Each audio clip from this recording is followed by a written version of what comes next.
က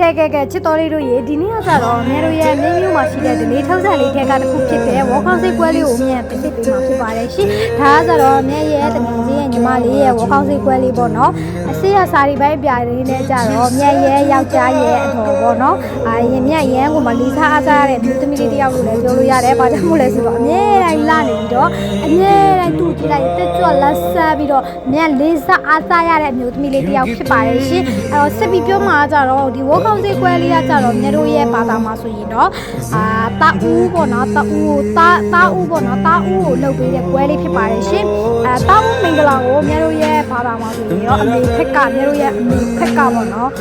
လှုပ်ပေးရတဲ့တာဦးဝေါခေါင်းစိတ်ကွဲလေးဖြစ်ပါတယ်ရှင်ဒါကကြတော့မျိုးသမီးတော်တော်များများတော့လှုပ်ချင်မယ်လို့ထင်တယ်မြန်လည်းအရင်ကမှလှုပ်ချစ်ခဲ့တော့ပေါ့နော်ဒါပေမဲ့ကံမကောင်းစွာအဖြစ်မြန်လည်းမလှုပ်ခဲ့ရပါဘူးရှင်ဒါပေမဲ့သူများတွေလှုပ်နေတာကြည့်ပြီးတော့ရှင်းမှပြောပါတယ်ဘာကြောင့်မို့လဲဆိုတော့မျိုးသမီးတိုင်းအလုပ်ဖြစ်စေချင်တယ်ပြီးတော့ဒီအမျိုးသမီးလေးလို့ပေါ့နော်အခုဒီမှာဝေါကောင်းစိမ့်နေတဲ့အမျိုးသမီးလေးလို့လူတိုင်းကိုလည်းကံကောင်းစေချင်တယ်ပေါ့နော်အဲ့တော့တဲလေးတို့လည်းကံကောင်းတဲ့မျိုးသမီးလေးတွေဖြစ်ကြပါစေလို့ဆုတောင်းပေးနေတယ်ဒီရဲ့ဝေါကောင်းစိကွဲလေးကိုလည်းစစ်ပြီးတော့ကြည့်ပေးကြပါအောင်မြရဲ့ဗီဒီယိုထဲမှာအမြဲပြောခဲ့တဲ့စကားတွေထဲမှာအမားလေးတွေပါခဲ့တာရှိတယ်လေတောင်းပန်ပါတယ်ရှင်တချို့ကကြတော့စကားလုံးတွေမှာရင်စားကြတဲ့သူရှိတယ်ပေါ့နော်အဲ့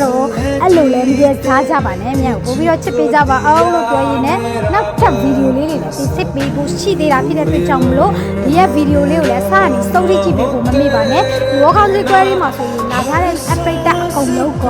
ဒါဒီရဲ့ဘိုက်စေကိုစုပေါင်းပေးထားတယ်ခလေးငွေးလာတဲ့ခါမှာ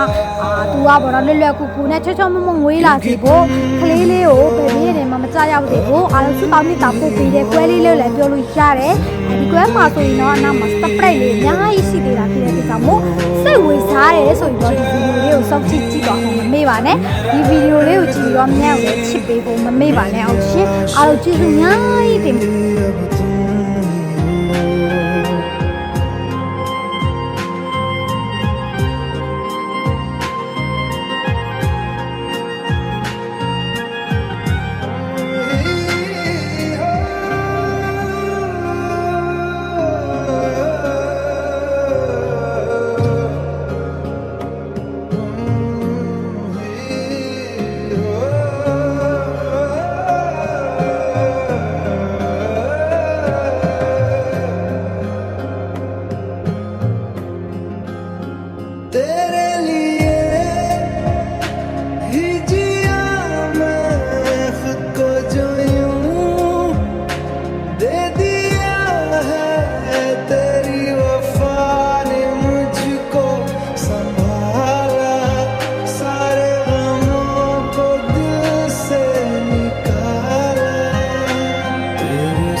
जिंदगी